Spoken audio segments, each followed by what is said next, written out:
Hi there, my name is Michael, and let's talk about Twin Peaks 2017, Twin Peaks The Return. I did not like it as much as I liked the first two seasons, but I still loved it. I mean, far and away, this was some amazing television, and I'm not easily impressed by TV. I'm not into Game of Thrones, I'm not into a lot of other things that everybody loves.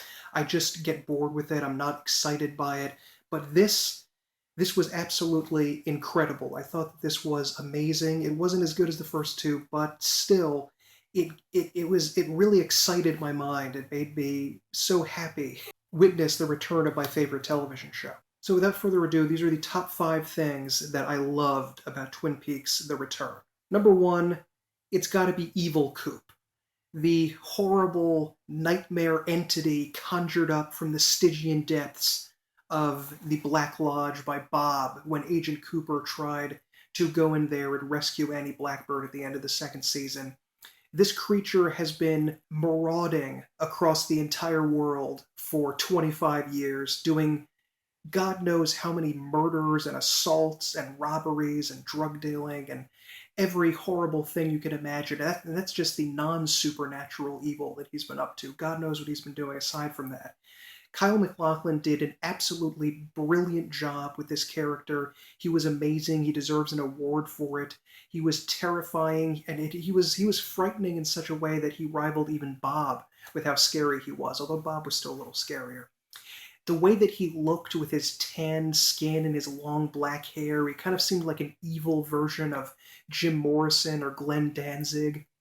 He was the way he dressed, even the way he walked, the way just his mannerisms, everything about this was a magnificent performance. He was absolutely loathsome and really just a scary, nasty figure. He really felt like a primal, atavistic force of desire and animalistic want. I don't need anything, Ray. If there's one thing you should know about me, Ray, it's that I don't need anything. I want. He was just, well, a theory of what would a human look like if it didn't have a soul, if it had been stripped out. And instead of being sort of a empty vessel, he turns into this sort of black-hearted animal wandering around. Everything about him was amazing. A weird kind of monotone way he spoke, as if he didn't quite understand things in the world. The way he put his fingers onto that guy's face right before he killed him. Awful backwards talking, which came up sometimes. The fact that he was just a creature in reverse. Everything about him was alien, and everything about him was just horrifying. Kyle MacLachlan did an amazing job with that. The music at the very beginning of with American Woman playing backwards with the lyrics reversed was absolutely incredible. He was essentially invincible. He had Bob inside of him somehow. He vomited out Garmin Bozia at one point. Everything about this character made him one of the most potent and interesting villains I've seen on TV ever. And it's amazing because Agent Dale Cooper is my favorite television character ever, out of all of them. He's my absolute favorite. So to take, arguably one of the greatest heroes in television history and turn him into one of the greatest villains, absolutely beautiful, incredible moment. Everything about the performance was something I loved, and I can watch it again and again and again. And unlike some of the other things in the show, where I think you see it just one time and you don't care about it again, Evil Coop, Doppel Coop, Mr. C, whatever you want to call him, is going to be haunting the nightmares of people who love this show for a long time now. Next up, it's got to be episode 8, right? I mean, are we... I know the community isn't necessarily in agreement with me on this, but episode 8 was the best episode of the entire season. It was absolutely incredible. I love Lynch. I love Eraserhead. I grudgingly love Inland Empire, even though it took several years and several viewings for me to get into it. This whole sequence was a perfect halfway point of the series, where we see Evil Coop seemingly killed, but then we find out that he's essentially invincible. And we get the appearance of the woodsmen and their creepy lonely piano tune when they appear. We get to see the Hiroshima blast and the Threnody for Hiroshima song play, which I think sounds a lot like some of the music in Fire Walk with Me. And we get to see this glorious symbol of nightmarish atomic age extravagance of the human mind just being bent towards evil and violence and cruelty. And it just plays out as this magnificent symbol in the background of everything. Like this moment generated all of this terrible evil. It's sort of like the environmentalism in a way that was always at play in Twin Peaks, and that David Lynch and Mark Frost are really interested in, where they show this sort of evil force of energy. It was always oil, nuclear power. It was all of these, non-green forms of energy that were, the sources of all of this terrible evil and corruption in the landscape. And to have this sort of in the middle of everything was beautiful. And then it cuts to this glorious, beautiful black and white. I love the fact that it switched to black and white. I hate that more shows don't do that. I want more shows to just alternate between color and black and white if the director feels it's necessary. And it's absolutely gorgeous moment where we're back in the 50s, the emotional heartland for David Lynch, where all of his sentimental feelings seem to exist back then. And we see the woodsman character and the got a light guy, and it's so scary. And it was actually the poem he reads was so frightening. And they were frightening because they were alien. They're not frightening because there's some big slasher movie killer. They're frightening because we don't know what's going on. We don't know how the rules work with these guys.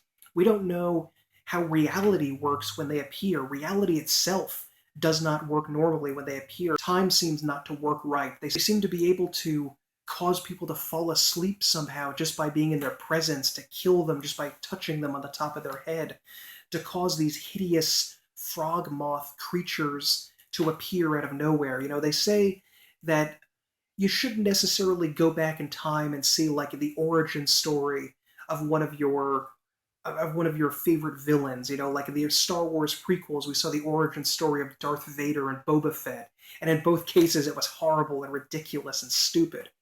But in this case, I think it kind of works because it's a less direct showing of, how was Bob created, and this all you need to learn everything about this.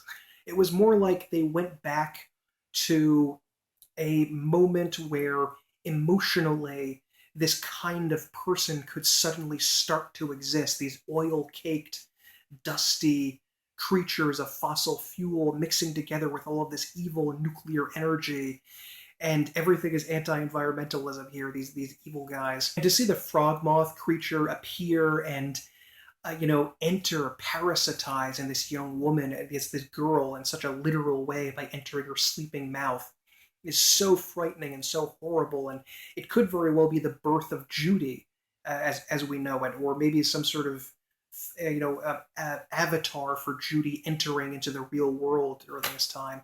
Episode 8 was incredible. I've watched it many times. It's definitely art. It's it goes beyond entertainment, whether you like it or not. And I can watch it many, many more times after this. Brilliant. I have absolutely no idea what's going on. Next up, everything to do with Judy. I don't know if anyone had ever theorized what exactly Judy was that we heard in Fire Walk with Me in the prequel movie.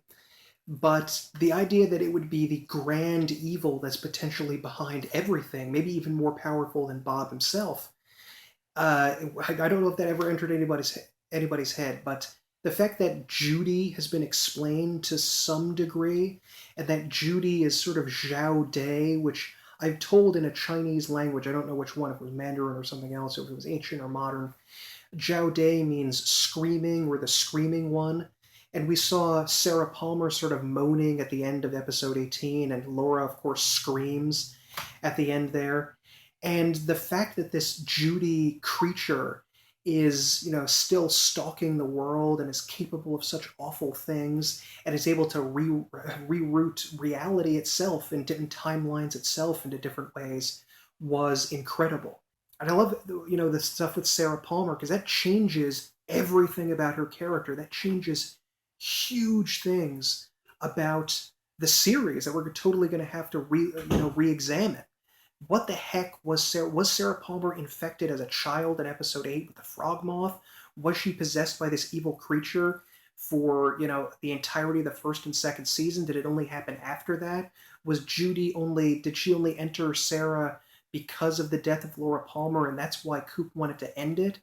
There's a scene that I'm remembering now at the end of season 2 where Cooper is in the Black Lodge and Sarah Palmer, who we haven't seen in like 10 episodes or more, shows up at the Double R Diner and sits down there next to Major Briggs and says in this creepy backwards talking voice, I'm in the Black Lodge with again Cooper. and who was that? Who was saying that? Was that Judy saying that? Was that where Major Briggs first discovered Judy?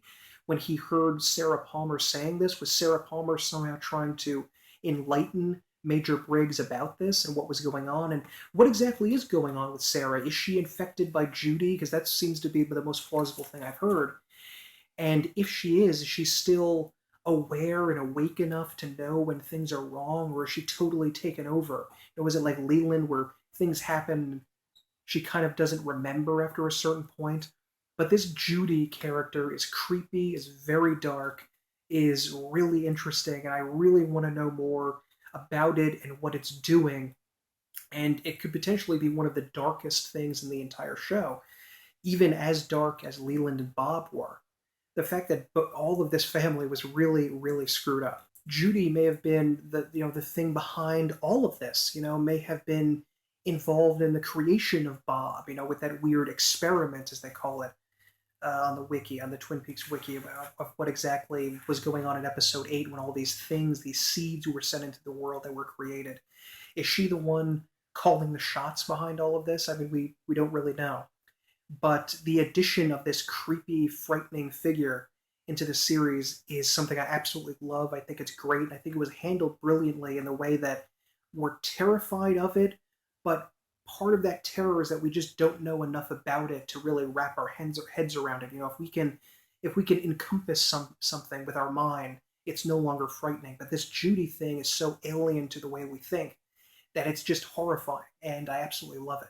Next up, I loved the Diane story in this one. Now, I was originally very hesitant about Diane being on the show because I kind of felt like it ruined something to actually see this character that existed only in our thoughts up until this point.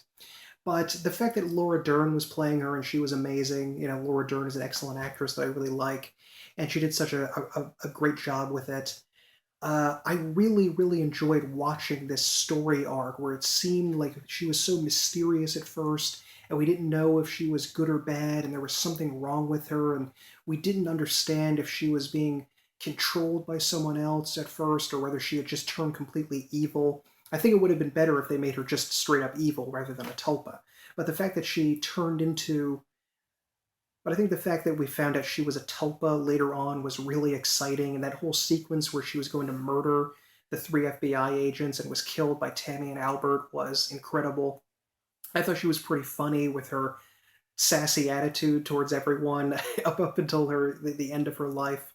And I really enjoyed where they went after that with Diane, because they really went on into creepy mystery land after that, because I'm still not even convinced that that really was Diane at the end, the creature that Naito sort of transformed into. I mean, maybe Diane was locked in the lodge somehow, but it doesn't feel like it actually was Diane a lot. And even before they went into the alternate dimension place, wherever that was in Odessa, Texas, she wasn't really acting like Diane. Like, why did she suddenly start macking on Agent Cooper?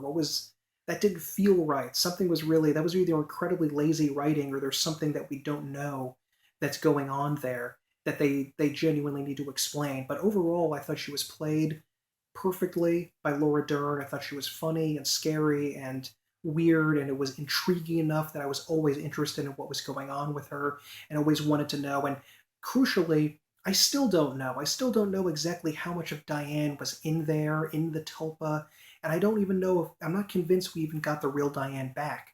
So there were still some mysteries to exercise the mind afterwards. And, she's just a really interesting character, well played, great addition to the series. I really like that. Someone manufactured You. I know. Fuck you. Finally, I got to talk about the lodge itself, because we actually get to see what appears to be the White Lodge for the first time, and it looks incredible. It's got this kind of Art Deco hotel style to it. It looks amazing. There's a woman sitting in there who I thought very suspiciously looked similar, like Sherilyn Fenn. I thought that might have been Audrey when I first saw her, but then I realized no, that's not her. But she resembles Audrey a fair bit. She actually even reminds me a little bit of the strange woman who says, "In dreams, everything are fine," and Eraserhead almost. There's something off about her that I really enjoyed. And we spend a lot of time in the Black Lodge space here. I'm not a fan of them making it so mundane that we saw it in the day-to-day world here and there, but that's something for another list. But when we actually do go into the Black Lodge, I think it was amazing. The electric tree guy that the arm evolved into was extraordinary. I loved that. The fact that we saw that weird statue creature suddenly start screaming and raving and slashing and just going crazy, and the fact that some sort of void of nothingness exists underneath the lodge, and the purple ocean and everything with Nido and the American girl and the mother who I'm now really assuming was Judy, considering she's Laura Palmer's or Sarah is Laura Palmer's mother, so I guess that was Judy. That whole sequence was absolutely amazing. All of the stuff with the weird box in New York with this horrifying creature in it, who I also assume might be Judy or a version of her, considering it was female looking. So I'm guessing that was Judy there, and it was also, I believe, screaming, or it reacted when the two people started screaming at it. So maybe that Zhao Day thing about Judy makes sense there. And the lodge sequences were always the most arresting in the original series, where we saw these creepy, surreal, absurdist kind of locations, and I absolutely loved it in this one. I think they expanded on the universe of what the lodge is and what it looks like. They made everything sort of creepy and unpleasant, but also kind of beautiful and fascinating at the same time. And everything in it just was, magnificent art. The kind of art, art with a capital A, the high art that we rarely see on television, of someone at least attempting to, transcend the boundaries of standard TV. And, David Lynch and Mark Frost really should be commended for that, because once again, they've made television not just confusing, because obviously it's very confusing and weird, but also outside of the mundane. They've made it trans-mundane. They've made it completely bizarre, artistic, and beautiful. And I absolutely loved seeing all of the ocean, the weird, that place that I thought kind of looked like Castle Caladan next to the ocean, that apparently is the White Lodge, and the creatures within. It was absolutely amazing, and I really enjoyed that. The top 5 things that I think of when I look back on the series that I really, really enjoyed, it really made me happy to have watched this series. They're not the only good things in it, and maybe 6 months from now I'll have a totally different list of things that I loved about it, because they can shift over time. However, this is just right now what I think really stood out as the really powerful moments. If you don't want to actually sit down and watch all 18 episodes of the show, you can at least sort of pick and choose. Maybe watch the first 2 episodes, episode 8, and maybe an episode or here, but it just to sort of dip your toe in everything and try to get a read on it, because there's definitely some valuable stuff here. Mixed in, very crucially, with some not so valuable stuff. Yes, I'm talking about next week, probably. I'm going to be getting out my top 5 things I hated about the Twin Peaks return. Now, I know that hated is a very strong word there.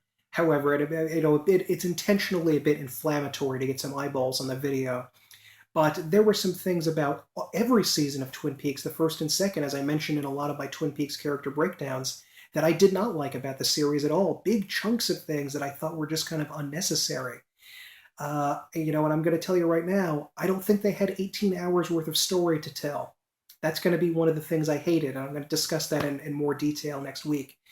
But make sure to tell me down below in the comments what you thought of this top 5, whether you hated those things I loved, and you wanted to bring up other things that you really loved, like the relationship drama going on between some of the classic characters in Twin Peaks, whether whether the horrifying abuse storyline with Amanda Seyfried and her junkie boyfriend was something that he really loved, whether a certain individual, with the name that begins with D and, his last name begins with a J that I'm not going to mention, maybe he was one of your favorite parts of the series that you want to tell me why he's your favorite part. I mean, I'll listen. I'll definitely listen. I'm not gonna be changed, but I'll listen.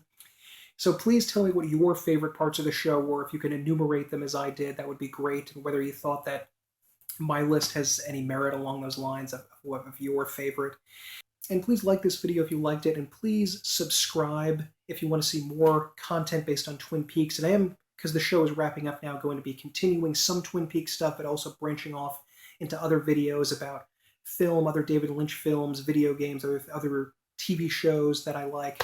And I'm also going to be linking 2 more David Lynch-related videos up here that are about Twin Peaks, so you can check those out, please. And my name is Michael. Thank you very much, and have a good night.